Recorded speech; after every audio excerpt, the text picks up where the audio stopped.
presidente, pastor Marcos Dias, os obreiros que nos acompanham aqui no púlpito estão à minha retaguarda, e a todos os obreiros na nave da igreja, com a paz do Senhor. Irmãos, confesso para os irmãos que, embora com muita experiência de sala de aula, mas hoje eu me sinto como o principiante. Os irmãos não devem perceber porque os meus joelhos estão batendo um no outro, todavia, faz parte também do temor que nós temos em trazer da palavra do Senhor. Irmãos, sem delongas, na verdade, diante de tantos assuntos importantes, nós vivemos tempos difíceis, mas extrair disso, o conhecimento necessário para que possamos aplicar agora. Conhecer o passado e não aprender com os erros e acertos, para que isso possa nortear as nossas ações hoje, é extremamente, não diria inútil, mas seria desnecessário. Pensar no futuro sem estar focado no que fazer no presente, sabendo que o que nós fazemos hoje, ele vai influenciar o futuro, quer seja distante, quer seja num futuro breve, nos faz cada vez mais vermos a necessidade de aprender. Não é a idade, não é o tempo, não é o local. Nós precisamos estar prontos a aprender. Eu acredito e quero falar sobre isso hoje, que é justamente a negligência do ser humano de uma forma geral, e muitas vezes a nossa, que faz com que deixemos de aprender, ou percamos o prazer em aprender. Eu ouvi, não muito tempo, de um obreiro dizendo que, e vou usar a expressão que ele disse, ele vira para mim e diz assim, que burro velho não aprende mais a usar, puxar carroça. E aí eu me deparo diante de uma pessoa que ela está predisposta a não aprender. Ela já está condicionada a dizer que o que ela tinha que aprender já aprendeu, e agora já não resta mais nada para acrescentar sobre a sua vida. Se eu sou incapaz de me disponibilizar a aprender, eu serei incapaz de acrescentar mais alguma coisa ao conhecimento que já adquiri. Então, o propósito de tudo que nós temos aprendido, como o que nós acabamos de ouvir de um tema extremamente importante e atual, é que nós possamos aprender algo, nós possamos acrescentar algo. E a minha expectativa é que nesta manhã, trazendo um conhecimento que creio que seja do conhecimento e até mesmo de domínio dos irmãos, nós possamos acrescentar, quem sabe, uma vírgula ao conhecimento de cada um. Nós queremos falar sobre ética, para quem está com as suas apostilas, a lição de número 5, na minha apostila é a página de número 38. Eu trouxe alguns adendos, não sei se o tempo nos permitirá, mas eu quero fazer a leitura do que está na apostila e fazer os comentários que aqui eu fiz a anotação. Eu vou ficar mais à vontade com os minutos passando, irmãos, que eu ainda estou nervoso. Então eu peço que os irmãos tenham compreensão e paciência comigo. Amém? Página então de número 38, na lição de número 5, ética. Mateus, capítulo de número 22, 37 ao 39, que traz o versículo chave, que diz assim: amarás o Senhor teu Deus de todo o teu coração, de toda a tua alma e de todo o teu pensamento. Amarás o teu próximo como a ti mesmo. Falando de ética, e a lição nos diz assim, que há vários conceitos para definir a ética. No grego, ethos, costume, disposição, hábito. No latim, mores, vontade, costume, uso, regra. Alguns filósofos definiram também a ética como sendo a teoria da natureza do bem e como ele pode ser alcançado. Podemos então dizer que a ética é o estudo sistemático dos deveres e obrigações do indivíduo, da sociedade, do governo. Seu objetivo: estabelecer o que é certo e o que é errado, ela tem como fonte a consciência, o direito natural, a tradição e a legislações escritas, mas, acima de tudo, o que Deus estabeleceu em sua palavra, a ética das éticas. A essência da ética acha-se registrada nos 10 mandamentos, a mais nobre de todas as legislações humanas. Então, quando nós falamos de ética, e aqui na lição diz que, né, há vários conceitos, né, para definir a ética. A verdade é que a ética, ela não se resume apenas a regras, né, ou a seguir as regras, mas ela é muito mais abrangente que isso. Então, nós vamos falar de ética e muitas vezes nós conceituamos a ética como a moral, né? E aqui eu queria fazer a distinção de ética e moral. Eu fiz aqui peguei outros conceitos, além do que está na lição, que a ética, e um desses conceitos diz assim, que a ética é a área da filosofia dedicada às ações e ao comportamento humano, filosofia moral. O objeto de estudo da ética são os princípios que orientam as ações humanas, a capacidade de avaliar estas ações. De uma forma sucinta, a ética é uma teoria que se ocupa dos princípios que orientam as ações. Já a moral é a prática e está relacionada às regras de conduta, né? Então, quando nós falamos, né, então, de ética, eu vejo dentro de muitos conceitos que nós trazemos a ética como seguir as regras, como seguir aquilo que está definido. E, na verdade, a ética ela é mais abrangente. A moral é a obediência às regras estipuladas. Essa é a moral. Moral é seguir, né, um código de conduta. Moral é você seguir o que está já estabelecido. A ética, ela é já análise até de como você vai pegar, no nosso contexto, por exemplo, da palavra de Deus, como você vai entender e compreender o que está aqui estabelecido e desse conteúdo você estabelecer as ações, ou como será executado. E isto é um desafio para cada um de nós, porque quando nós falamos de ética, nós estamos falando também, né, de muitas questões que influenciam a maneira como nós decidimos a respeito de algo.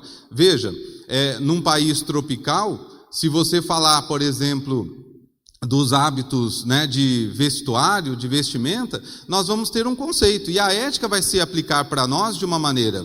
Agora, se eu levar isso para um país, né, onde o frio intenso, um país já mais próximo dos ambientes polares, por exemplo, que frio abaixo de, 10 graus, por exemplo, se nós formos aplicar este mesmo conceito, não será aplicado. Então, nós precisamos entender que quando nós falamos de ética, ela é, sem dúvida alguma, né, o fundamento teórico daquilo que nós estamos estudando. Senão, nós vamos ter dificuldade de compreender, às vezes até mesmo a palavra de Deus. Por que que muitas vezes nós lemos os mesmos versículos, nós lemos as mesmas passagens, nós lemos a mesma palavra com as mesmas traduções, e nós temos várias, né, questões ou várias opiniões diferentes? A minha experiência de vida influencia, o ambiente em que eu vivo influencia, né, o que eu aprendi, né, o conteúdo de conhecimento que eu tenho influencia. Então, né, quando nós falamos de ética e moral, embora sejam temas relacionados, são diferentes. A moral, ela se fundamenta na obediência às normas, costumes ou mandamentos culturais, hierárquicos ou religiosos. Já a ética, ela visa fundamentar o modo de viver pelo pensamento humano. Então, são as interpretações daquilo que nós estudamos. Agora, faço aqui um alerta, que com o passar do tempo, nós, com o progresso e com a evolução da tecnologia, nós perdemos muitas vezes a capacidade ou o prazer, né, de aprender de maneira sistemática. Eu tenho visto e acompanho muito, por exemplo, várias pregações, e vejo isso, assim como todo mundo, eu também sou um consumidor de YouTube, e vejo vídeos de palestrantes, pregadores, né? Vejo com certa recorrência, por exemplo, muitos desses pregadores se utilizando de temas prontos, de textos prontos, né? É o famoso Ctrl+C, Ctrl+V, né? Quando recentemente fizemos na minha casa uma mudança, e, né, a minha esposa e as minhas filhas, elas têm um período de validade para mudar os móveis de lugar. Não passa 90 dias, eu chego em casa e me surpreendo com os móveis todos trocados, né? E eu não sei como elas conseguem carregar uma estante que eu tenho, que além de ser pesada, ela está cheia de livros, que pesa mais ainda. E quando eu tive que arrastar, eu lembro que eu convidei mais uns 4 irmãos, né, bem forte lá para me ajudar. A minha esposa e as minhas, né, 3 filhas conseguem mudar aquela estante, e eu até agora ainda não descobri. Estou querendo até colocar uma câmera lá para ver como é que elas conseguem movimentar um móvel tão pesado. Mas o fato é que na última mudança me chamou a atenção a quantidade de livros, né, que estavam numa determinada prateleira, e abaixo delas as minhas Bíblias de estudo. Então ali tinha várias Bíblias, né? Senti a ausência de uma, da mais antiga, que era uma Thompson que eu tinha, mas ali, né, a pentecostal, eu vi ali, né, várias Bíblias, que não vou lembrar o nome de todas, mas a mais recente, várias ali, e uma dessas Bíblias estavam no plástico ainda. Eu ainda não abri. E aquilo me chamou a atenção, porque justamente na semana que eu estava estudando para poder falar sobre ética, percebo, por exemplo, que eu tenho uma Bíblia de estudo que ela não foi aberta, que ela não foi estudada, que ela não foi analisada. E aí então eu começo a pensar quantas vezes, né, por falta de um tempo, por falta de repente de algum outro recurso, eu me valido do recurso, né, que muitos de nós às vezes nos valemos de ir lá no Google e dar uma googada, né, chegar lá e colocar, né, estudo bíblico, e aparece aquele monte de estudo bíblico. Eu tive a preocupação, né, e tenho a preocupação sempre de procurar a origem, mas às vezes o texto ali já diz algo que eu concordo, que está de acordo com com o meu pensamento, e muitas vezes sequer eu olho a origem daquilo que eu estou vendo, ou que eu estou lendo. Falta, então, muitas vezes, quando nós falamos, né, de ética, eu preciso tomar o cuidado também de analisar de maneira isenta a palavra de Deus. Eu preciso ter a isenção de tirar muitas vezes o peso, não somente da minha opinião pessoal, mas a opinião de outros que estão nos influenciando de alguma maneira. Então, quando eu falo do alerta, é justamente esse: quantas vezes nós mesmos estamos produzindo, né, as nossas palavras, os nossos esboços de forma autoral, ou quanto é autoral aquilo que eu estou ministrando no púlpito. Ainda, né, dizendo sobre ética, e para que a gente avance na lição, diz assim, que a ética ela não se resume à moral, sendo geralmente entendida como costume ou hábito, mas busca a fundamentação teórica para encontrar o melhor modo de viver e agir no mundo. Veja que esses conceitos que eu acabei de ler, eles não estão no livro, e eles não foram tirados de sites ou de livros ou de outro conteúdo evangélicos. Eu fui buscar mesmo a definição na filosofia, como ela define a ética e a moral, né? E aí nós precisamos então entender que a ética ela vai então fundamentar por aquilo que nós estamos aprendendo, o modo, né, de viver, né, ou como nós interpretamos. É evidente que isto vai gerar uma série de regras, uma série de condições, e aí então nós entramos na moral, seguir as regras, obedecer às regras, né? Então nós precisamos ter sempre, né, conosco o temor de, quando falarmos a palavra de Deus, termos a consciência, né, a ética de fazer sim, né, um estudo, ter a devida compreensão daquilo que nós lemos.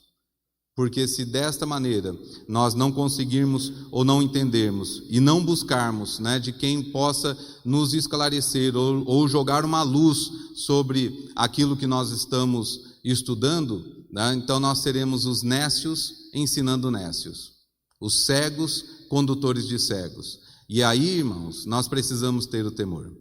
É neste momento que nós precisamos ter a consciência de que muitas vezes, né, usando, né, da melhor desculpa que nós temos na nossa atualidade, que é o tempo ou a escassez do tempo, muitas vezes nós entregamos produtos de péssima qualidade, de baixa qualidade. É aquela palavra que nós não oramos, aquela palavra que nós não nos aprofundamos, aquela palavra que num Ctrl+C, Ctrl+V, muitas vezes nos deparamos com afirmações em cima do púlpito, que ao ler em cima do púlpito, vemos que não era uma afirmação que eu gostaria de trazer naquele momento para a igreja.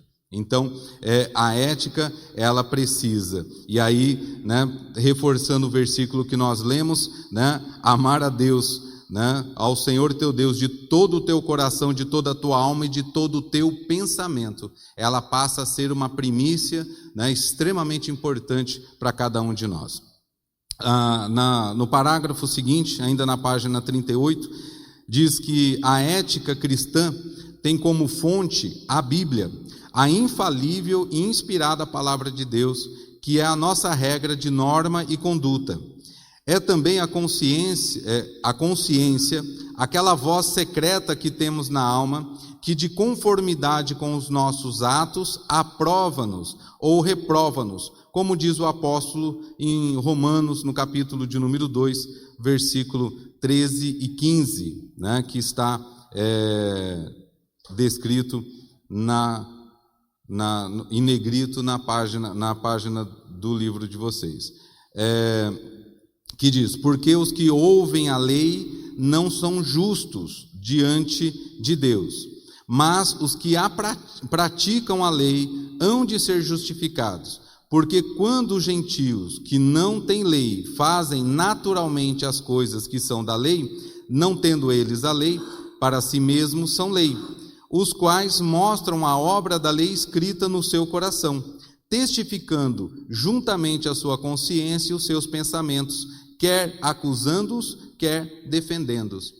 Então, quando Paulo, né, ele fala sobre, falando sobre Romanos, e hoje falamos muito sobre Romanos, né, até para coadunar, né, com tudo que nós estamos estudando, Paulo, ele fala sobre a capacidade de cada um de nós de estabelecermos. Veja, nós não precisamos, irmãos, quando nós falamos de ética, nós falamos também de vários tipos de ética. E uma delas é aquela que vai surgir conosco. Então você está no seio da sua família. O que você aprende com seus pais, o que você aprende no seio da sua família, o que você aprende, né, naquela comunidade onde você está criando, ela vai formando em você os seus códigos de conduta, a sua própria ética. Então eu tenho, independente de ter me debruçado sobre a palavra de Deus, algumas condições que eu aprendi desde pequeno. Então essa ética, né, esse aprendizado, ele vai gerar em mim, né, os meus códigos de conduta. Eu concordo se é certo ou é errado, né, por aquilo que eu venho aprendendo. Quando Paulo escreve, ele diz assim: olha, aquele que vive na lei, aquele que estudou a lei, aquele que segue a lei porque ele leu na lei e ele entende que ele precisa obedecer à lei, ele vai ser julgado por essa lei. Mas e os gentios que não têm a lei como diretriz, que não têm a lei como base, e eles obedecem à lei sem saber que é a lei? Por quê? Porque há um princípio no seu coração, há um princípio na sua vida. Eu falo muito isso na igreja, quando alguém chega para mim e diz assim: olha, tem uma família aqui, né, o senhor precisa conhecer eles, porque olha, eles parecem crente. E aí eles começam a dizer: olha, é um homem honesto, um homem trabalhador, né, um marido fiel, né, educa bem os seus filhos. Então ele começa a dizer tudo aquilo, todas aquelas condições, em que ele associa com a conduta, né, com a ética de um cristão, de um chefe de família cristão, devoto, né, ao nosso Deus, seguidor da palavra, mas ele está falando de alguém que não conhece a palavra. Ele está falando de alguém que não conhece os nossos princípios, mas vive como se conhecesse. Então, quando nós falamos desta conduta, nós precisamos entender, nós temos, né, as nossas condutas. Qual é a maior dificuldade quando um novo convertido entrega a sua vida para Jesus? É ele desassociar parte daquilo que ele já aprendeu, daquilo que ele já assumiu como seu código de ética, como sua conduta, como sua maneira de pensar, e ter que passar agora a viver de acordo com outras regras, de acordo com outro código de conduta. Isso é difícil até para nós, irmãos. Ah, não, pastor, mas eu sou crente há 40 anos. E nós estamos aprendendo até hoje. Né? Me lembro que alguns anos atrás eu fiz um encontro de casais, né? Organizei lá na igreja, né? Lá em Vargem Grande, um encontro de casais. E eu me lembro que na igreja, quando nós fizemos a inscrição, chegou um casal para mim, e o esposo já, um senhor de idade, chegando já nos seus 90 anos, ele e a esposa dele, né, e não eram os mais anciãos, não eram os de mais idade da igreja, eu tinha outros com mais idade. Mas ele chegou para mim e falou assim, eu não vou no encontro de casais. Eu olhei para ele e falei, mas por que o senhor não vai no encontro de casais? O senhor já participou de algum? Eu falei, nunca fui no encontro de casais. Aí ele vira para mim e diz assim, mas eu sou casado há 50 anos. O que eu tinha que aprender, eu já aprendi. O que eu tinha que viver, eu já vivi. Na verdade, o que eu vou fazer lá?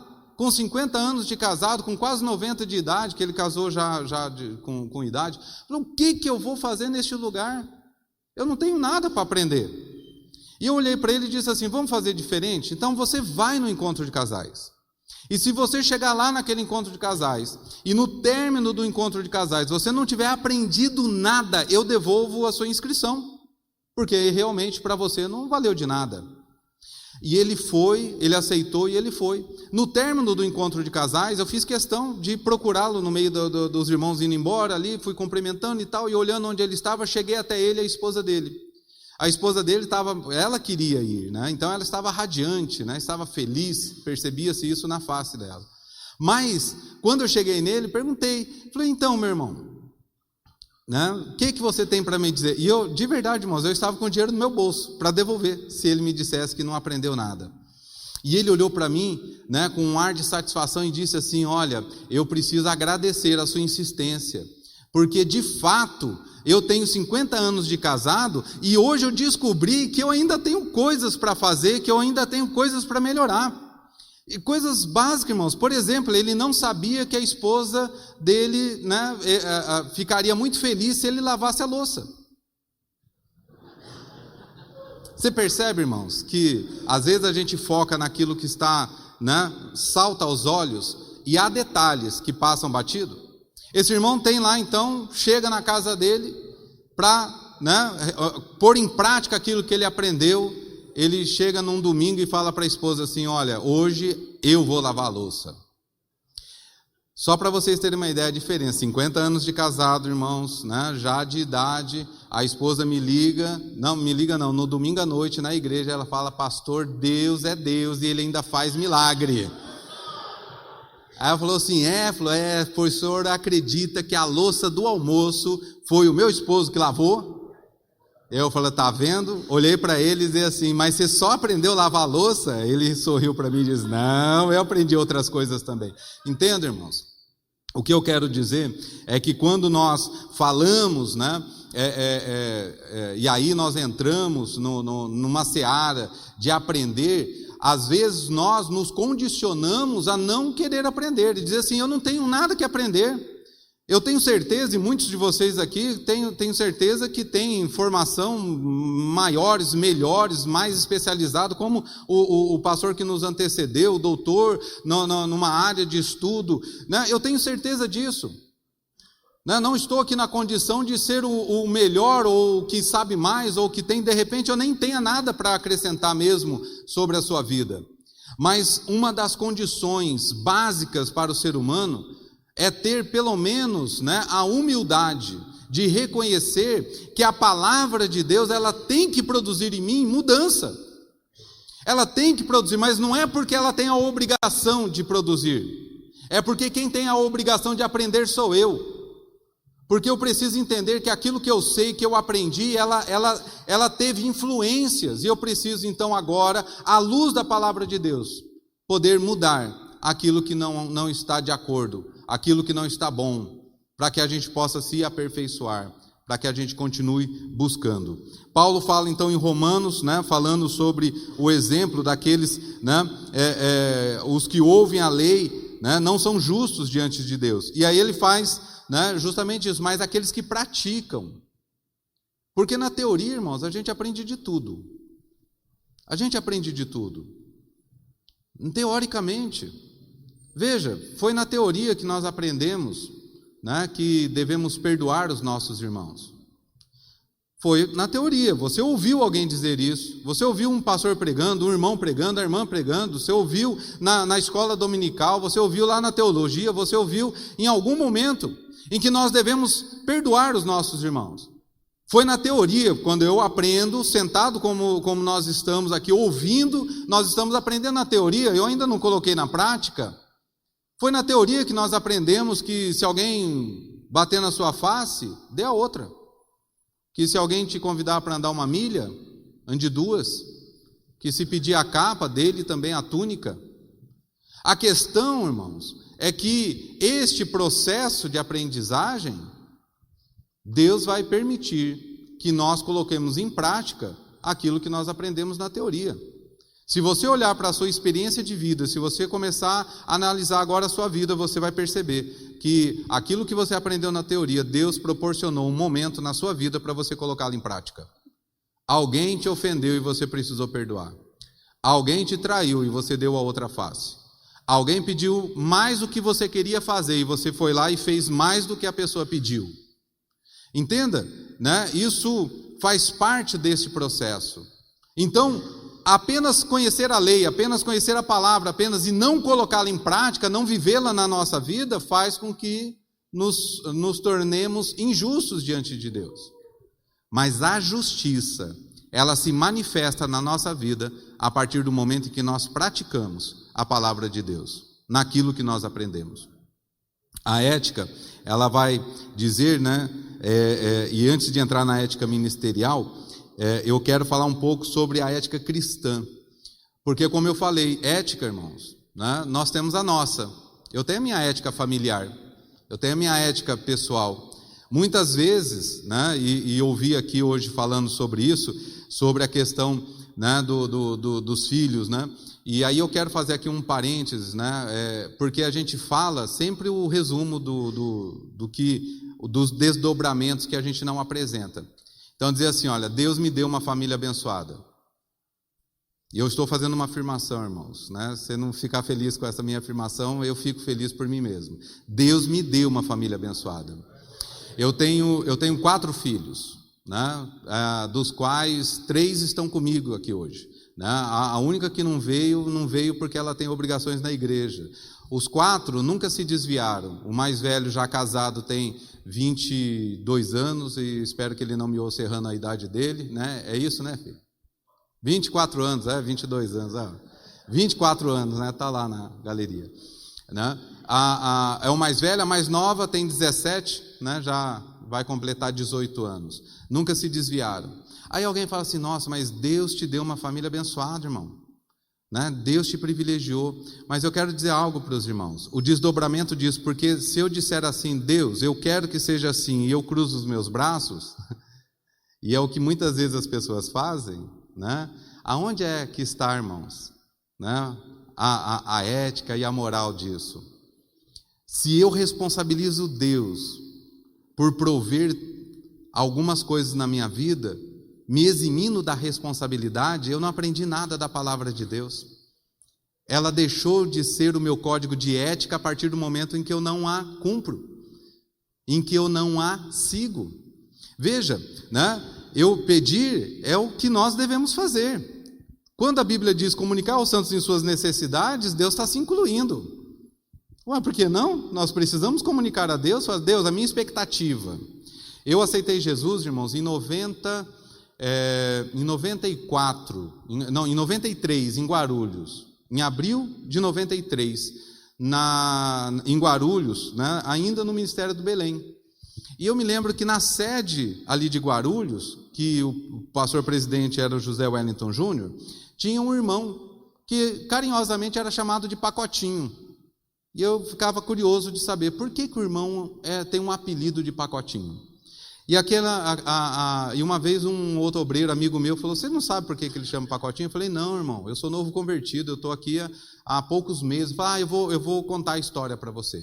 Mas para contar a história eu vou chamar a esposa dele. Era uma diaconisa, chamou, falou assim, posso contar para ele por que o irmão fulano é o Pacotinho? Ela deu risada, falou, pode contar. Ele falou, irmão, e o que ele contar é verdade. Ela saiu de perto e ele foi contar. Que a irmã, né, faz um pedido para Deus, diz, Deus, eu quero um esposo assim, assim, assim, assim, assim. Mas ela foi muito detalhista, em situações que a constrangeriam se ela orasse do lado de algum irmão, dizendo exatamente todas as características que ela esperava de um esposo. Então, na igreja, ela orava assim, Senhor, lembre-se do meu pacotinho, né? Lembre-se do meu pacotinho. E ela foi orando, né? Mas ela vai trabalhando da igreja, continuou na igreja, chega um irmão, ela olha para o irmão, ela associa com aquela listinha que ela deu, falou, olha, está aqui, ok, vai ticando, né? Mas no testemunho dela, ela diz o seguinte, falou assim, eu pedi para Deus, mas eu passei a observar, e eu fazia provas, né? Quando, olha, aquele jovem ali, solteiro, ela foi lá, serve, mas isso aqui eu preciso ter certeza desse ponto. Até quando ela teve absoluta certeza, né? Começaram a namorar, casaram, estão lá. Então, carinhosamente, a igreja que só ouvia a irmã falando, né, não esqueça do meu pacotinho, quando casou, falou, deve ser o pacotinho, então é o irmão pacotinho, né? Deve estar lá até os dias de hoje. Então, irmãos, a prática, ela é uma necessidade intrínseca a cada um de nós. Nós vivemos um tempo em que nós estamos sendo conduzidos por códigos, né, ou por éticas de outras origens. Quando nós começamos a nos deixar levar, né, pela facilidade aos conceitos de outras pessoas, sem analisar à luz da palavra de Deus, nós estamos cometendo um erro, irmão. Sabe por quê? Porque muitas vezes, eu tenho alguns pastores que eu sigo, não só de Assembleia de Deus, de outras denominações, que pelo conhecimento teológico, eles trazem base de informação, e eu gosto de ouvi-los. Mas há alguns momentos nas suas preleções em que eu não concordo absolutamente, porque nós divergimos sobre aquilo que nós lemos da palavra de Deus. E olha só, irmãos, é possível que dois leem um versículo e não concordem sobre a sua interpretação? Os irmãos acham que isso é possível, irmãos? Né? É evidente que é possível. É evidente. Uma irmã chega para outra irmã na igreja, uma senhora já casada há muitos anos, por uma outra irmã recém-casada. Aí essa irmã recém-casada, já naqueles primeiros anos, aquela dificuldade no casamento, a irmã mais experiente vira para a irmã mais nova e diz assim, só que tem um detalhe, a irmã recém-casada, ela nasceu em berço evangélico e o esposo nasceu em berço evangélico. A irmã que já está lá chegando nos seus 40 anos de casada, o esposo não é crente e ela se converteu depois de alguns anos. Qual é o conselho dessa irmã da mais experiente para a irmã mais nova? Virou para ela e disse assim, casamento não é um mar de rosa, você suporta o seu marido, fica quieta no seu lugar e cuidado para ele não te bater. É o conselho da irmã mais experiente. Por quê, irmãos? Porque a experiência de vida dela, ao ler a palavra de Deus, falando sobre o relacionamento e o casamento, ela entende que ela tem a obrigação de suportar, né, os desmandos do marido, que não é crente. A violência verbal, ela entende isso como sendo, né, de acordo com a palavra de Deus. Fala, não, está lá, a palavra de Deus diz que eu preciso obedecer ao meu marido, que eu sou submissa ao meu marido, que se ele chegar nervoso e querer bater em mim, não tem problema. Deixa ele, tadinho, está nervoso, ele precisa descarregar essa braveza. Você percebe, irmãos? Agora eu falo para os irmãos assim, a experiência de vida dela faz que quando ela leia a palavra de Deus, ela tenha uma visão diferente daquela irmã recém-casada, que nasceu num berço evangélico, que olha para o casamento dos seus pais e vê um pai amoroso, um pai compreensível, vê um pai que cuida bem da sua mãe, que dá carinho para ela, né? Vê um pai que é completamente diferente daquele estereótipo de marido que a outra irmã está falando. E aí assim, as duas estão lendo as mesmas coisas? Estão, mas cada uma tem uma visão diferenciada. Então a nossa experiência e as éticas que nós, né, assimilamos, elas vão influenciar a maneira como eu estou lendo a palavra de Deus. Só, irmãos, que nós somos obreiros, e isso vai influenciar o púlpito, isso vai influenciar o que eu falo, e o que você fala vai influenciar as pessoas que te ouvem, e as pessoas que te ouvem vão começar a agir da maneira como nós falamos. Então, se eu vou entrar na ética ministerial agora, se eu não tiver o cuidado e o zelo de separar, né, aquilo que me influenciou até aqui, e começar a analisar o que é ainda bom, proveitoso, permanece, aquilo que já não serve mais, e eu começar a trabalhar de maneira que eu me desvencilhe, que eu deixe esse pensamento para trás, eu vou ter dificuldade. Eu não nasci num berço evangélico. O meu pai já era alcoólatra desde os 10 anos de idade. Né? Parece absurdo, né? Mas o meu pai começou a beber porque o pai dele, o meu avô, pedia para ele ir buscar lá na cozinha um golinho de pinga. E aí meu pai punha no copo, criança, 10 anos, e tomava um golinho e levava para ele. No frio, no Paraná, eu sou do norte do Paraná, frio intenso, o avô dele, o meu bisavô, trazia conhaque e fazia beber o conhaque para esquentar. Eu não sei de onde tiraram essa ideia, mas era para tomar um golinho de conhaque para esquentar, né? Eu não sei, mas pelo menos na minha família eles tinham esse péssimo hábito. Então meu pai, com 10 anos de idade, ele toma o primeiro porre dele, né? Está embriagado com 10 anos de idade. Só que era uma família de circenses. Eu estou falando aqui de uma família desajustada mesmo. Ela trabalhava em circo, em parque de diversões, então era uma família que não ficava muito ali cuidando de filho. Então meu pai com 10 anos tomou o primeiro porre dele, acharam graça, deram uma bronca, né? Parece que houve ali até bateram, né, tal, mas depois tomou outro porre, começou a beber. Então desde os 10 anos, meu pai casou, já era alcoólatra. Eu nasci, meu pai já era alcoólatra. Então eu não tenho referência do meu pai não alcoólatra na minha família. Toda a minha experiência de infância e juventude, eu tendo meu pai como alcoólatra. Meu pai é um homem violento, meu pai é um homem, ele me acordava 3 horas da manhã para fazer sermão de bêbado mesmo, aquele, né, que eu sou eu, né, e meu pai tinha um jargão que falava, eu sou eu, gato é um bicho, né. Meu pai tinha um revólver, um 38, né, me acordou de madrugada, pôs o revólver engatilhado no meio da minha testa assim, e falou assim, se você não for homem eu te mato. Mas eu tinha 14 anos de idade, nem eu tinha certeza agora com aquele revólver na minha testa, né? Passado alguns meses ali, ele limpando esse mesmo revólver, ele dispara, né, no meu pai na sala, nossa casa de madeira, o tiro passa pela parede do quarto e ele passa, né, 1 palmo acima da minha cabeça, eu deitado ali, que se eu tivesse levantado, eu teria acertado. Então assim, quando eu aceitei Jesus, qual era o meu maior desafio de pregar o evangelho? Para os alcoólatras. E eu vou dizer, irmãos, que Deus me provou sobremaneira, porque parece que eu punho o pé na igreja, vinha um bêbado atrás de mim. E eu olhava, e eu falava isso para o meu pastor, e falava para ele, eu não consigo evangelizar bêbado. E ele falava assim, mas Alberto, são almas preciosas para Jesus. Eu falei, eu não consigo, até que a palavra de Deus produza em mim uma mudança. E a partir daí eu falei, não, eu vou pregar, mesmo não tendo os meus traumas, mesmo tendo as minhas dificuldades, mesmo eu tendo aprendido de uma maneira, né, errada a ver um alcoólatra, a olhar para um alcoólatra, porque eles acham que só influencia a vida deles, mas na verdade estraga a vida da família toda. Mas eu fui e comecei a evangelizar. Então a prática da palavra de Deus, ela é uma exigência. E ela não é uma exigência de Deus para nós, ela é uma exigência da nossa própria vida. Como é que eu posso chegar num lugar?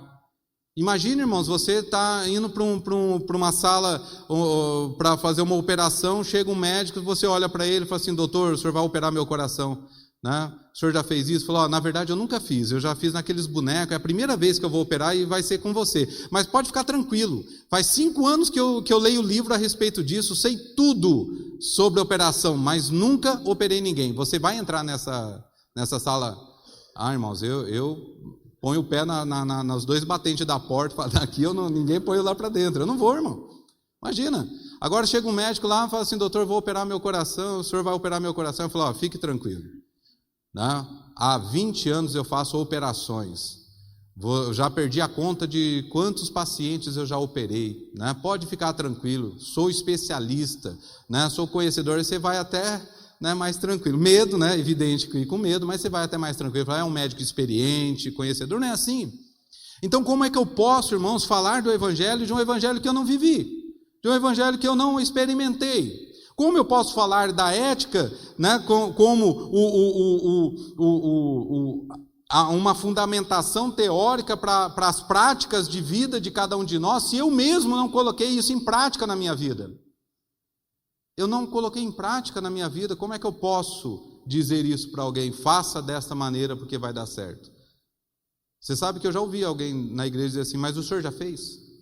Ora desse jeito vai dar certo, o senhor já orou assim? Em algum momento o senhor já fez dessa maneira, né? Então, nós precisamos estar sempre, né, alinhados com a palavra de Deus. Mas precisamos reconhecer, né? E aí eu vou, para entrar na ética ministerial, dizer: nós somos bombardeados diariamente, nós somos invadidos diariamente com conceitos de éticas do mundo, conceitos de éticas de minorias, conceitos de ética, né, deturpadas, falsificadas, e isso tem nos influenciado. Agora é moda, né? Quem está nas redes sociais se autodenominam influencers. Por quê? Porque é exatamente isso que eles fazem. Eles influenciam, mas não são só os jovens, não. Eles estão influenciando adultos, eles estão influenciando homens e mulheres de Deus.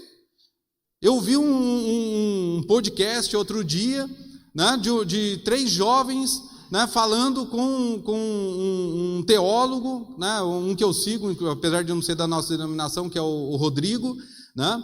E é arqueólogo, teólogo, muitos de vocês conhecem ele, e o jovem diz assim, falando sobre Jó, dizendo assim: Deus errou ao falar com o diabo, dizendo assim: tem visto meu servo Jó? Porque eles estavam colocando na condição de que Deus não saberia como ia terminar aquele diálogo, como se Deus caísse na armadilha do diabo, quando o diabo foi lá: da onde você vem? De andar pela terra e observar. Ah, tá, e você viu meu servo Jó? Ele fala: era isso que eu queria que o senhor perguntasse, porque agora eu vou te pegar no pulo, quer ver? Também o senhor dá tudo para ele.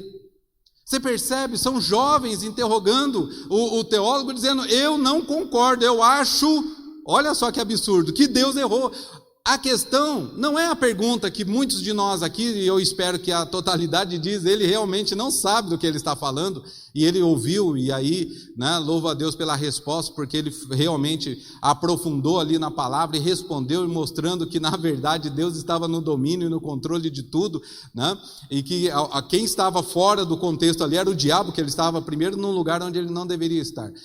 Acontece que este podcast tem milhões de seguidores.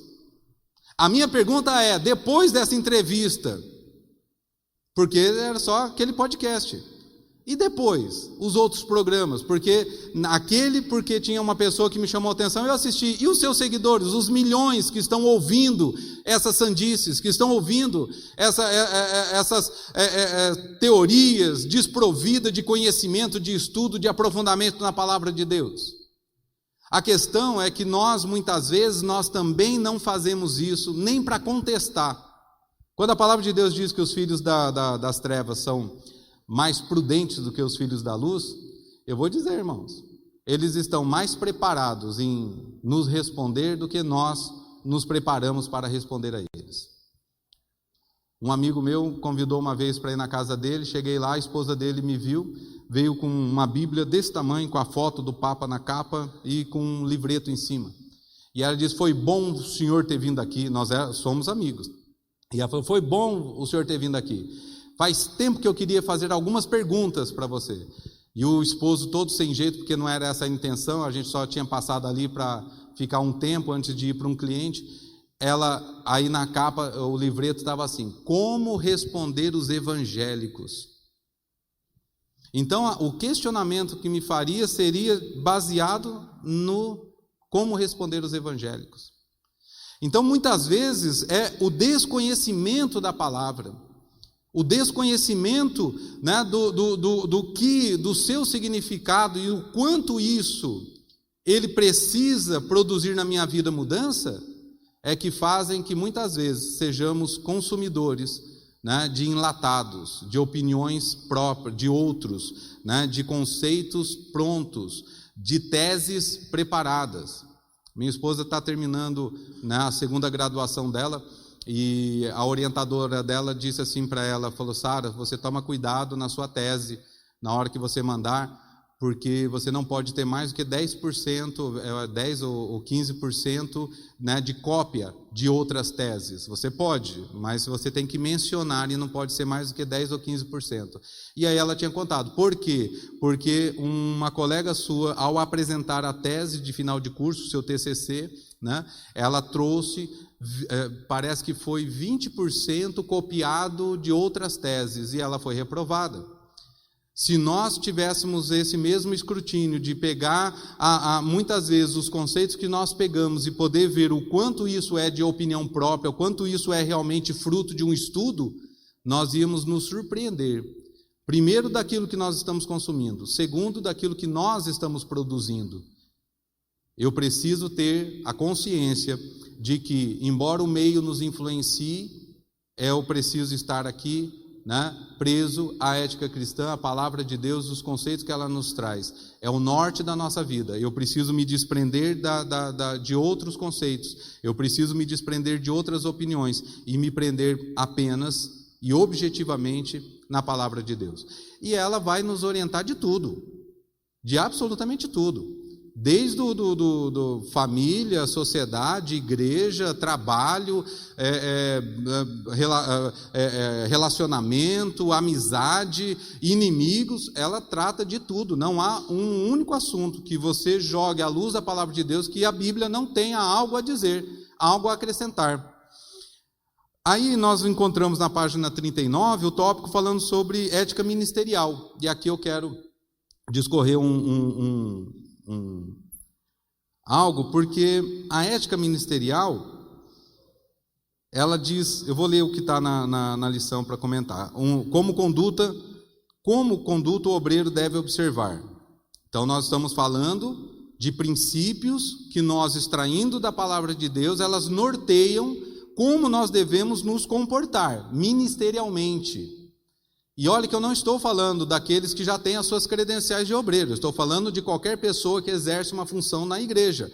Ela passa a exercer ali uma função ministerial, e a ética, ela precisa alcançar essas pessoas, elas precisam ser instruídas, nós precisamos dessa instrução. E aí ele diz, né, qual é a conduta que o obreiro deve ter? O seu irrepreensível proceder de conformidade com as Escrituras, conforme os regulamentos, estatutos, visão cultural da igreja a que ele pertence, né, segundo o testemunho da sua consciência. Eu vou reforçar, testemunho da sua consciência, que em hipótese alguma pode contrariar a palavra de Deus. B, conscientizando-se de que foi preparado para o serviço à mesa de Cristo, da igreja de Cristo e do anjo da igreja de Cristo, exercendo o seu ministério de acordo com a ordenação que lhe confiou o Senhor. Letra C. Caso tenha outra chamada específica, não se desespere. No devido tempo ela acontecerá. Até lá, cumpra fielmente o seu diaconato. Letra D. Seja o melhor amigo do seu pastor, não se junte aos revoltosos, nem faça oposição ao anjo da igreja. Antes ore pelo seu pastor, servindo-o fielmente, amorosa e sacrificialmente. Letra E. Não critique seu pastor, seu ministério, seus colegas de ministério, nem os membros do seu ministério. Desestimule qualquer que assim o fizer. Mostre os críticos, o que, ao invés disso, devem orar pelo anjo da igreja, pela igreja e por todos. Irmãos, ética ministerial, eu diria que a ausência ou a escassez de ensinos a esse respeito fazem muitas vezes surgir uma geração de obreiros despreparados, de obreiros sem ética, de obreiros que não têm nenhuma responsabilidade, nem mesmo com a palavra de Deus, cujo conceito próprio em dizer assim, eu não concordo, e ao invés dele analisar por que a opinião é contrária, por que o pastor está agindo daquela maneira, ele prefere juntar doutores segundo sua própria concupiscência, começa a juntar pessoas que concordem, que vão pelo mesmo viés de pensamento, e daqui a pouco tem 3, 4, estão se amotinando, estão se rebelando, porque é mais fácil do que você parar e analisar. E aí, eu não concordo, mas eu não concordo porque eu estou errado, eu não concordo porque a minha visão me leva a um pensamento e a visão do pastor leva a outro pensamento, e eu preciso analisar isso de forma mais abrangente muitas vezes, o que a gente não faz. Eu sou sempre, e eu falando de novo na questão da bebida, o trauma que eu tenho do meu pai, alguém chega para mim e fala assim, por que o crente não pode beber? Eu tenho vontade de dizer, porque o meu pai, mas não é o meu pai, eu preciso dizer. Alguém vira para mim e diz assim, mas se eu souber e eu for controlado, eu falei, tudo bem, se você for controlado, mas se o seu filho não for controlado, e se a sua esposa não for controlada, como é que você vai fazer? Quer dizer, você é capaz de parar na hora certa, o que a própria ciência diz que não é verdade, porque o primeiro gole já diminuiu a sua capacidade de discernimento, os seus reflexos, então você acha que está bem, mas já não está bem. Então você toma o segundo gole, você acha que está bem, mas já não está bem. Daqui a pouco você está totalmente embriagado, e se você pergunte para quem está ali bebendo, fala assim, você está ruim, o que ele vai dizer para você, falando mole, não, eu estou bem, não é assim? Não, eu estou bem, ele vai até fazer graça, o que de fato não está bem. Mas, fala assim, a igreja, ela tem que olhar para um todo. Ela tem que olhar para um todo. Eu não posso olhar para os fortes e determinar as regras ou os limites a partir dos fortes. Mas eu preciso, na verdade, estabelecer limites e princípios a partir dos mais fracos. Quando Paulo diz assim, e vós que sois fortes, suportai os fracos, ele não está falando de suportar no sentido de ter paciência. Suporta o mais fraco. Aí o fraco vem falar e você fica, tá bom, não, tudo bem. Tá bom, irmã, amém, tá, acabou. Não é esse suportar, que aliás isso não é suportar. Não é esse suportar.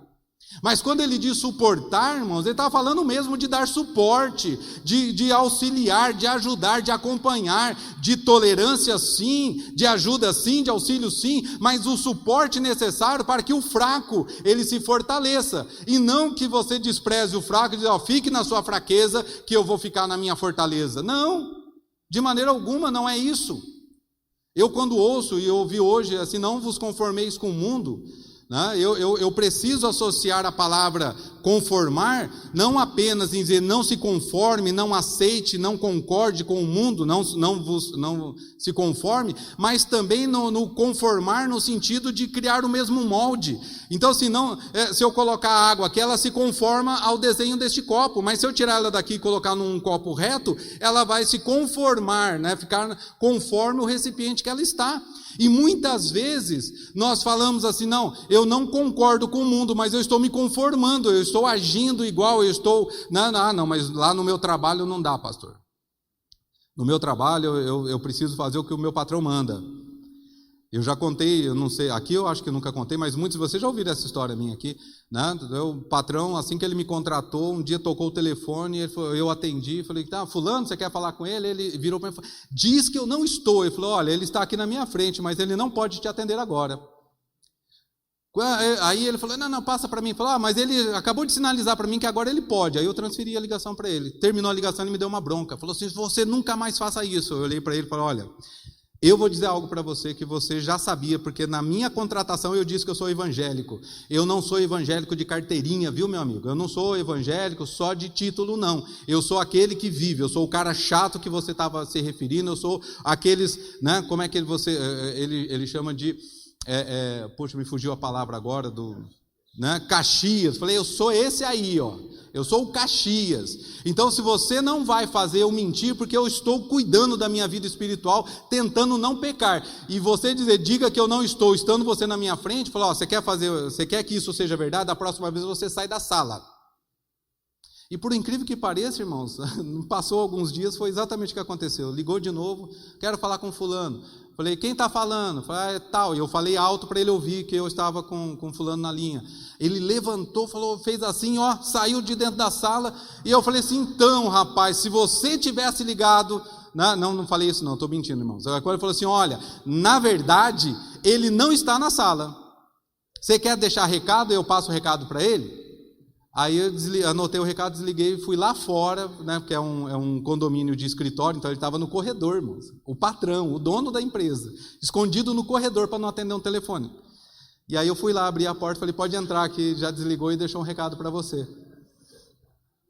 Tá, tudo bem que eu sou proibido de atender telefone lá no escritório hoje. Ele não deixa mais. Olha só, irmãos, nós precisamos entender... né, que quando nós falamos da ética ministerial, ela é uma ética de conduta, e nós precisamos observar. Eu coloquei, e eu sei que o tempo não nos permitirá, mas eu coloquei aqui também algo que eu gostaria de compartilhar com os irmãos.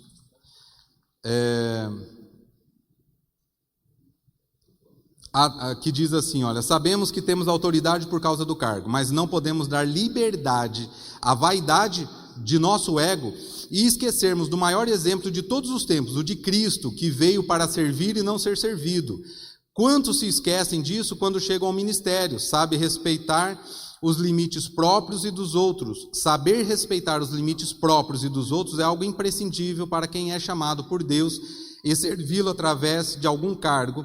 Evitar falatórios desnecessários e inconvenientes é fundamental para um bom comportamento dentro do ministério. Evitar a calúnia, a mentira, o diz que me disse, a contenda, a murmuração, os escândalos e rebeliões é o mesmo que cuidar de si e da igreja, sabendo aconselhar quem assim se portar e nunca apoiar tais atitudes, mas sim reprová-las.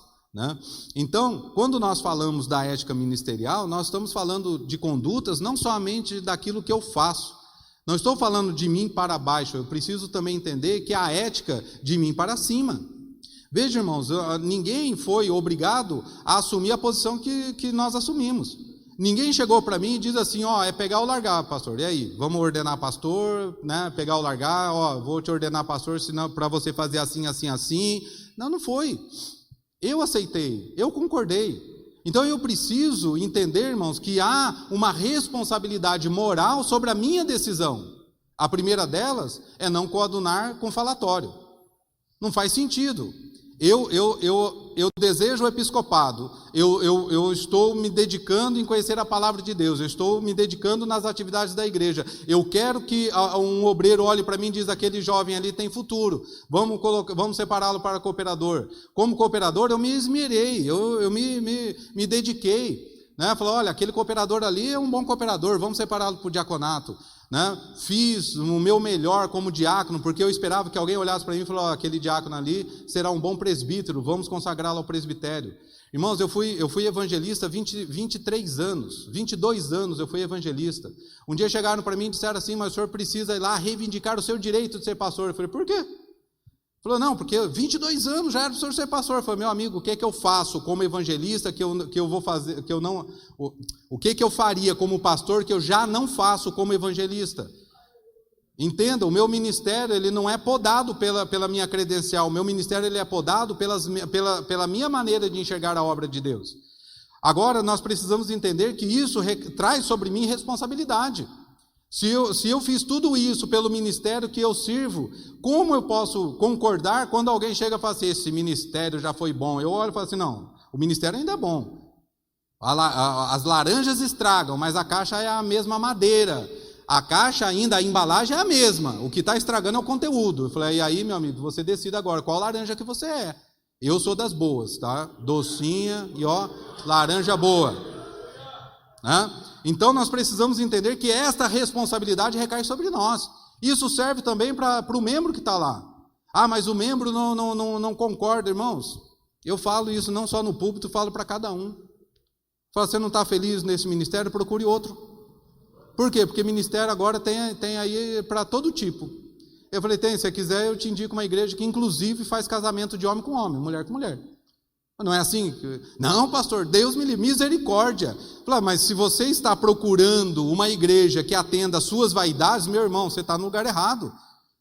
Nós precisamos entender que a igreja não está aqui para favorecer os desvarios humanos, os desmandos humanos. A igreja está aqui para pregar o evangelho. A palavra, este é o nosso livro de ética, irmãos.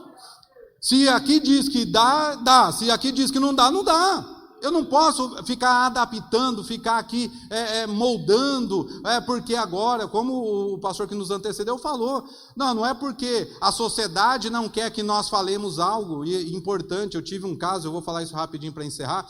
Eu tive um caso, né, de um pai muito severo, né, repreendendo o filho, porque o filho já estava assim, com sinais de homossexualismo. Aí ele me chama para dar um conselho. E, na verdade, pela repressão do pai, o jovem, na verdade, era um menino amoroso. Por quê? Porque ele só convivia com a mãe. Então, ele fazia o que a mãe fazia. A mãe vivia abraçando, a mamãe vivia beijando, a mamãe vivia passando a mão na cabeça, fazia cafuné. O que ele aprendeu, então, como menino, agir no seu dia a dia? Porque ele não podia sair, ele não podia ter amiga, ele não podia brincar com ninguém. Ele aprendeu a fazer o igual a mamãe fazia. Aí falaram sobre a homoafetividade. E eu tentando aconselhar, o pai chega para mim e fala, o senhor precisa aconselhar meu filho. Eu falei, eu preciso aconselhar você, meu irmão. Deixa eu falar com você primeiro. Deixa eu dizer, abraça o seu filho. Não, eu sou homem, pastor, que é isso? Eu falei, abraça o seu filho. Porque ele tinha esse conceito da homoafetividade, irmãos. Nós somos seres homoafetivos. Eu não sei, antes que os irmãos fiquem escandalizados, eu amo o meu filho. E por um acaso eu sou homem e meu filho é homem. E esse amor que eu tenho por ele, né, a ciência, a psicologia chama de homoafetividade. Homoafetividade, né, precisamos realmente separar, mas não estou falando somente nessa área, mas em todas as áreas. Nós temos conceitos, irmãos, que às vezes eles não estão errados pela nossa opinião, eles estão errados pela opinião de outros que nos convenceram. Por isso, analisar tudo à luz da palavra de Deus, ela diz respeito em tudo, em toda a área da nossa vida, inclusive na ética ministerial. E aí, eu separei um só para falar rapidinho como se comportar no ministério. Eu não vou dar sequência falando de ética com a família e social e a liturgia, que são os finais, mas eu quero falar sobre né? Amém, pastor, amém. Amém. O pastor disse que nós poderemos concluir em outra oportunidade. Eu louvo a Deus por isso, né? Então eu vou só falar sobre o comportamento no ministério. Que a ética ministerial, irmãos, deveria ser uma matéria que nós precisaríamos ser especialistas, cada um de nós, né? Sabe por quê, irmãos? Porque nós influenciamos outros obreiros. Eu tive uma convenção, e aí você imagina, no meio de centenas, milhares de pessoas, eu comecei a ouvir o meu nome sendo gritado, né? Pastor Alberto, Pastor Alberto. E aí eu olhei para trás, vi um jovem vindo no meu caminho, parei, ele chegou até mim, me abraçou, e eu olhando, quem é essa pessoa que me abraça, né? É mais fácil eles saberem quem somos, né? Tenho 25 anos, irmãos, de ministério, são 25 anos pastoreando igreja, então tem muita gente que me cumprimenta, que pergunta sobre a minha esposa, pergunta sobre os meus filhos, e eu olho e eu estou aqui lutando comigo mesmo, né? Quem é essa pessoa, né? Que eu pudesse pelo menos perguntar, né? E a sua esposa? Não sou casado, né? E seus pais? Eu não conheci. Então, para não cometer essas gafas, eu fico me martirizando. E ele me abraçou, pastor, que saudade, como é bom ter encontrado o senhor, e tal, no meio daquela multidão toda. Aí ele olhou e falou, o senhor não está reconhecendo quem eu sou, né? Eu falei, jovem, de verdade, me perdoe, mas eu não me lembro. Aí ele vira para mim e diz assim, pastor, eu era criança lá em Campo Grande, no Mato Grosso do Sul, e o senhor foi pastor dos meus pais. O senhor foi pastor dos meus pais, e o senhor ajudava muito os meus pais, porque eles viviam brigando, e o senhor vivia na minha casa. Na hora que ele falou viver brigando, eu lembrei na hora quem era, né? Eu falei, tem algumas famílias que a gente atende, a gente não esquece nunca, né? Eu ficava brigando e tal. Eu falei, entendi. E aí ele vira e fala para minha criança, mas tinha lá os seus 14 anos, ele diz assim, então, pastor, eu vi o seu exemplo como obreiro na casa do Senhor, como pastor, e tudo que o senhor fez para ajudar a minha família, e isso me deu um norte, acendeu no meu coração o desejo de ser pastor. Aí ele vira para mim e fala, hoje eu estou lá, né, em Santa Catarina, e eu sou o pastor da nossa igreja lá em Santa Catarina. Então, irmãos, aí evidente que eu me assustei e tive temor também, porque eu nem sabia que as minhas atitudes tinham influenciado uma criança, um jovem de 14 anos, a olhar e dizer assim, Deus, eu quero ser um pastor, eu quero ser um obreiro, igual esse irmão que está vindo aqui em casa, para ajudar os meus pais a não se separarem, ficam brigando, e ele vem aqui, apazigua, ele ora, Deus é na vida dele, eu quero ser igual. Você já parou para pensar quantas pessoas você influenciou com a sua opinião, com a sua palavra, com a sua conduta, com a sua maneira de agir?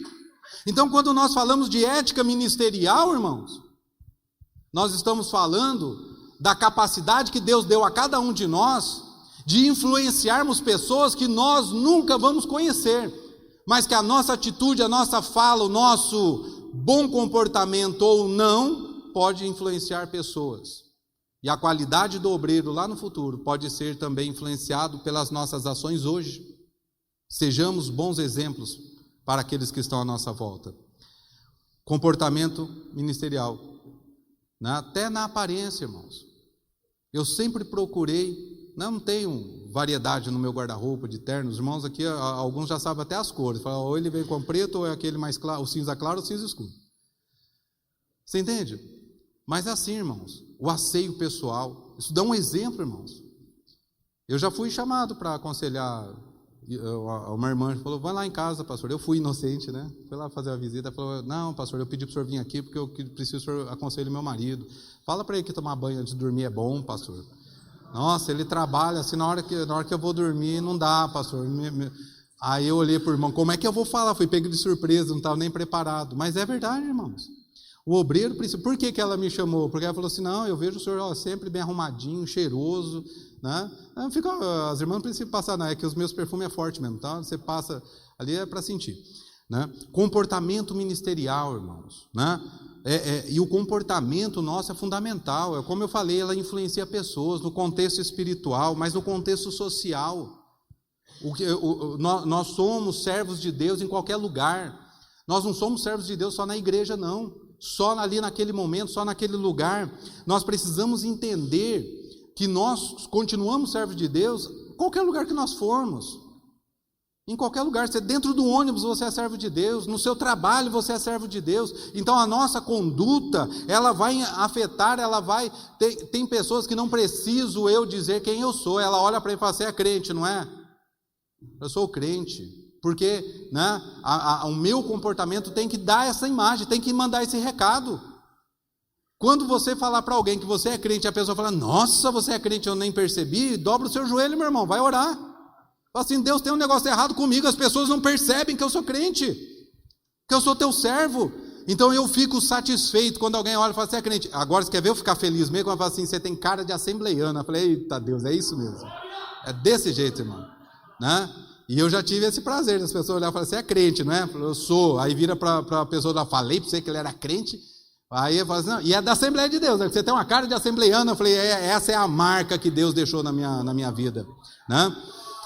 Contexto religioso, né? A gente tem um problema, irmãos, nesse momento que a gente vive, um problema sério, né? Quando a gente fala do contexto religioso, porque muitas vezes nós temos personagens. E eu vou dizer, irmão, não é uma crítica para você, se isso não, eu não tenho, então não é para você. Mas preste atenção que algumas pessoas são um crente na igreja, outro crente no trabalho e outro crente em casa. Então nós temos agora o tal dos avatar, né? Agora você tem lá, um avatar para cada lugar. Quantas vezes a gente já ouviu isso aqui, testemunhos de, o pastor pregando e a criança gritando lá, fala assim, meu pai é assim lá em casa, né? Ou então chegar e falar assim, eu queria que meu pai morasse na igreja, por quê? Porque aqui na igreja ele é diferente. Então nós precisamos tomar cuidado quando nós falamos, irmãos, e olha só, a maneira como eu me comporto, ela tem que refletir sobre a minha vida a palavra de Deus. Nós estamos falando da ética cristã, que tem como base a palavra de Deus, que tem como princípio a palavra de Deus. Se ela não for capaz de refletir sobre a minha vida, de maneira que as pessoas olhem e falem assim, olha, é a mesma pessoa. Tem uma passagem, e eu vou falar aqui rapidamente, que fala sobre o obreiro que não cuidar bem da sua casa, de maneira alguma cuidará bem da casa de Deus. E a gente imagina assim, olha, eu tenho que, se eu não cuido bem da minha casa, eu paro de cuidar da casa de Deus e vou cuidar bem da minha casa. Quando eu estiver cuidando bem da minha casa, aí eu vou poder cuidar da obra de Deus. Embora eu também tenha essa interpretação, eu quero acrescentar aqui uma outra visão que eu tenho. Porque veja só, irmãos, tem gente que ela se força a cuidar bem da sua casa, se força a tentar ser um bom esposo, tentar ser um bom pai, mesmo quando ela não concorda, às vezes passando por cima dos seus próprios princípios, né? Embora esses princípios não estejam, né, igual à palavra de Deus, só para que ela tenha, né, o título de cuidar bem da sua casa, porque o foco principal dele é a igreja. Deixa eu dizer uma coisa para você, se você já cuida bem da sua casa, é isso que, na minha opinião, Deus está dizendo. Se você cuida bem da sua casa, então você ama a sua esposa, você ama os seus filhos, você é tolerante com os seus filhos quando eles erram, não deixando de punir o erro, mas amando porque continua sendo seu filho. Você vai abraçar do mesmo jeito, você vai amar do mesmo jeito, você vai aconselhar com paciência. Quantas vezes sentei com os meus filhos para dar os mesmos conselhos, porque de novo não ouviram o conselho do pai. Mas eu tive a paciência de dizer uma, de dizer duas, de dizer três, de dizer 4, 5 vezes se for necessário. Abraçar os meus filhos nos momentos mais difíceis da vida deles, né? De poder sorrir com eles num momento de alegria. Então, se eu cuido bem da minha casa desta maneira, porque eu aceitei que esta é a palavra de Deus refletida na minha vida para cuidar bem da minha casa, é exatamente assim que eu devo ser na igreja. Então ele fala assim, não, na igreja não, em casa eu sou o pai, na igreja eu sou o pastor. Irmãos, pastor, ele também vem com o mesmo peso de um pai que cuida de uma família. De um pai que cuida de uma família. Sabe, não é ser tolerante com o pecado, mas ame o pecador, abraça ele também. Às vezes tudo que o jovem que caiu precisa não é de um sermão, é de um abraço, é de uma oração, é um dizer assim, ó, vamos junto, vamos passar por isso juntos. Um jovem caiu em fornicação com outra jovem numa igreja que pastoreei. Os obreiros à minha volta dizendo, pastor, tem que pôr no banco, tem que excluir da igreja, que naquele tempo podia excluir. Excluir, tem que tirar, tem que fazer isso, tem que fazer aquilo outro. Chamei os jovens, chamei os pais dos jovens.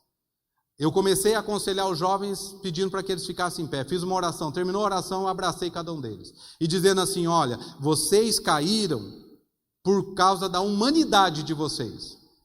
Mas Deus, porque Ele é Deus, Ele vai fazer vocês levantar. E nós vamos juntos, eu estou aqui para ajudar vocês a se levantarem. Saíram da igreja? Não saíram da igreja. Cumprir a disciplina? Claro que cumprir a disciplina. Na igreja, congregando, estando ali. Porque ao invés de um sermão de 2 horas, receberam um abraço cada um deles, dizendo assim, eu vou junto com vocês. Então não é assim que funciona, e a gente precisa não se acomodar com essas situações. É que eu não, como não está projetando ali, está aí o versículo? Né? Não está? Então tá bom. Acho que não. Mas enfim, acomodação, profissionalismo, irmãos. A gente precisa tomar muito cuidado. Eu faço parte do... Pastor Alberto, um minutinho. Os meninos aí, tá ouvindo o pastor aqui? Tinha que ter posto um versículo aí, vocês puseram? É o versículo, 1 Timóteo, capítulo 4, versículo 14. Aí, se aparecer aqui, porque ali está desligado, mas se aparecer aqui, apareceu, os irmãos lêem. Não? Não, mas e aqui, não está aparecendo? Tá. Tá bom. Não tem problema. Depois os irmãos anotem a referência para ler. Precisa resolver isso para a noite então, hein? Vocês têm trabalho à tarde. Profissionalismo, irmãos. A gente vive um tempo assim que parece agora que né, ser pastor ali.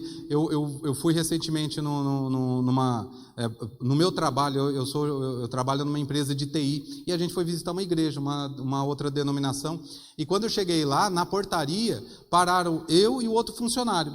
Quando eu cheguei lá, o funcionário que foi comigo, que era o vendedor da empresa, ele vira para mim e fala assim, então, ô pastor, que eles me chamam de pastor lá dentro da empresa, ninguém me chama pelo nome, eu sou conhecido como o pastor. Aí eles viram para mim, ô pastor, vamos ter que esperar, porque a portaria barrou, tem que esperar uma autorização, e quem vai nos autorizar não entrou ainda. A portaria olhou, o senhor é pastor? Falei, sou pastor, o senhor tem a sua credencial? Eu peguei minha credencial e entreguei. Falou, ô pastor, nos desculpa, por favor, o senhor pode entrar. Ele não. Eu falei, mas ele está comigo, meu amigo. Não, se ele está com o senhor, então ele pode entrar. O senhor fica ali, ó, a sala para os obreiros aguardarem, né, porque a gente ia falar com o presidente do ministério, para aguardar, está ali e tal. Então mudou todo. O rapaz está comigo e fala assim, rapaz, eu quero ser pastor também, né? Mas pior, irmão, você sabe o que é? É que tem gente dentro da igreja com a mesma visão. Por quê? Porque fui favorecido ali, porque né, tinha uma credencial de pastor, aí eu fui bem recebido, fui levado para uma sala, serviram um cafezinho, tinha uma aguinha ali gelada e tal. Ele se sentiu diferenciado, ó, tratamento diferenciado do que é pastor. Na igreja tem gente que não quer ser pastor pelo chamado, pela vocação, né? Mas quer ser pelos os pseudos privilégios que acham que o pastor tem. Né? Alguém fala assim, não, o dia que eu sou o pastor presidente, irmãos, eu acompanhei vários pastores presidentes nos meus 25 anos de ministério, como acompanho o pastor Marcos há alguns anos, eu tenho certeza, irmãos, que para nós que estamos olhando de fora, a gente não tem ideia, muitas vezes, do trabalho, da responsabilidade, das noites mal dormidas, das noites de insônia, né? Das noites não dormidas porque está viajando, está indo de um lugar para outro, tem problemas para resolver. A diferença entre nós, pastores de congregação, os obreiros e do pastor presidente, é o tamanho dos problemas que tem para resolver, irmãos. Né? Por isso que muitas vezes a gente chega, pastor, eu estou com um problema gigante, aí a gente fala para o pastor, ele olha, você já fez isso? Não fiz, faz isso que vai dar certo. Aí você fala, como é que pode, né? E tal. É que os problemas que os pastores têm são tão grandes que os nossos passam a ser pequenos, que para nós é grande. O problema é quando o jovem ou quando o obreiro está almejando o cargo mais pela possibilidade de ter um privilégio, uma regalia, do que pelo chamado. E isso depende de cada um de nós, né? Então, pregar, ensinar e curar. Perigos do caminho, profissionalismo. Tentações sexuais, aí eu não vou entrar no mérito, tem muitas coisas, né, que poderiam advir desse tema, e precisa, irmão. Eu falo assim, ó, eu aceitei Jesus, eu era bombeiro, lá na Casa Verde, no posto da Casa Verde, e eu era o rapaz mais desprezado das meninas. Eu aceitei Jesus, né, como eu falei, em abril de 93. Em maio de 93, eu era o rapaz mais cobiçado que tinha no quartel. Eu fiquei bonito depois que eu aceitei Jesus. Eu fiquei muito bonito, porque eu falei assim, não, eu aceitei Jesus, ninguém me queria sem aceitar Jesus. Quando eu aceitei Jesus, apareceu um punhado de Jezabel lá. Aí eu falei, rapaz, não é que aceitar Jesus deixa a gente bonito, irmãos. Você imagina para o novo convertido, né, que já é assim, e isso vai nos acompanhar a vida toda, de uma forma ou de outra. Eu sempre, quando alguém chega para mim e fala, pastor, eu preciso conversar com o senhor, é uma irmã, fala assim, claro, irmã, esposa, vem aqui. Eu queria conversar só com o senhor. Falando, não, então, falar comigo, a minha esposa, é a mesma coisa de falar só comigo, irmã, porque é o meu ministério. Tudo que você falar para mim, eu vou dividir com ela, porque ela me ajuda a pensar, ela me ajuda a orar, ela me ajuda a decidir, a tomar uma decisão. Então, se falar comigo e não falar com ela, é a mesma coisa de não falar comigo, você entendeu? Não, tá bom então, pastor, então vamos conversar, senta nós três ali para conversar. O senhor pode vir na minha casa? Posso. Aí, fala assim, espera só um pouquinho. Deixa eu ver com a minha esposa que dia que ela pode. Mas o senhor não pode vir? Falei, só se eu levar mais 4 obreiros comigo. Ou vai a minha esposa ou vai 4 obreiros. O que você prefere? Não, eu espero a sua esposa. Porque eu não ando, irmão, sozinho. Então, assim, tentações, elas vêm de todos os modos. Sexuais também. E precisa ser vigiado. inveja e cobiça ministerial e tentações do púlpito. Aí, irmãos, eu deixei a tentação do púlpito por último, porque assim, tomar muito cuidado, exaltação, excesso de confiança em sua capacidade, pregar a palavra sem compromisso de viver o que ela diz, mentir, exagerar ao contar uma ilustração ou história. Cuidado, irmão, se o peixe que pescou lá era 3 quilos, cuidado, é só 3 quilos, tá? Não tem 10 não. Eu já vi situações assim do obreiro estar pregando e dando um testemunho, e alguém mandar mensagem para mim dizendo assim, esse testemunho, essa palavra, o tema dessa pregação é de um outro pastor, e o testemunho que ele está dando é do outro também. Então ele não copiou só a palavra, ele copiou o testemunho também.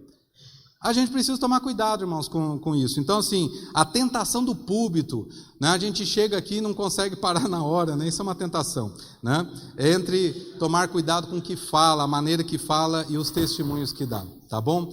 Irmãos, como falei, faltou aqui a ética com a família, a ética social e a ética na liturgia. Se houver outra oportunidade, né, nós concluiremos. Daqui, né, o que me cabe era dividir com irmãos, né, esse tópico e esse tema tão importante e relevante para a vida de cada um de nós, desejando, né, que Deus os abençoe grandemente e continue multiplicando da sua graça e da sua virtude na vida de cada um dos irmãos. E eu agradeço aqui, pastor, a minha oportunidade, e agradeço à igreja pela paciência e a oportunidade também.